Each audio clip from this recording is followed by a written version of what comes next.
సాధారణంగా మనం పనస పండు తింటుంటాం. పనస పండు తిని విత్తనాలు పారేస్తుంటాం. అలా పారేయకుండా విత్తనాలతో అసలు ఎలాంటి ఉపయోగాలు ఉన్నాయి? పనస చెట్టు ఈ యొక్క పనస చెట్టు అనేది మనము బయట చూస్తూ ఉంటాం. పండ్లని అమ్ముతూ ఉంటారు. మా గిరిజన ప్రాంతాల్లో అయితే పనస చెట్టు అనేది మేము ఎంతో ఇష్టంగా పనస పండ్లు తింటాము. పనస పండ్లతో రకరకాల వంటలు కూడా చేసుకుంటాము. పనస పనస కాయలు అంటే మనకు పనస కట్ చేసినాక పైన ఉంటుంది కదా తోలు, వాటితో కూడా లేత లేత పనసకాయలు తెచ్చుకొని వాటిని కూరలా కూడా చేసుకుంటాం అన్నమాట. ఇట్లా మనకు ఈ యొక్క పనస చెట్టు అనేది దాంట్లో వేస్ట్ అయ్యేదంటూ ఏముండదు.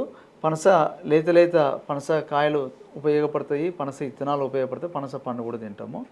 కాబట్టి ఈ పనసతో మనము ఎన్ని రకాలుగా ఉపయోగించుకోవచ్చు, అవి ఏ విధంగా ఉపయోగపడతాయి, ఏ యొక్క సమస్యలకు మనం దాన్ని ఇంట్లో గృహ వైద్యంలాగా మనం చేసుకోవచ్చు, హెల్త్కి సంబంధించిందని చెప్తాను.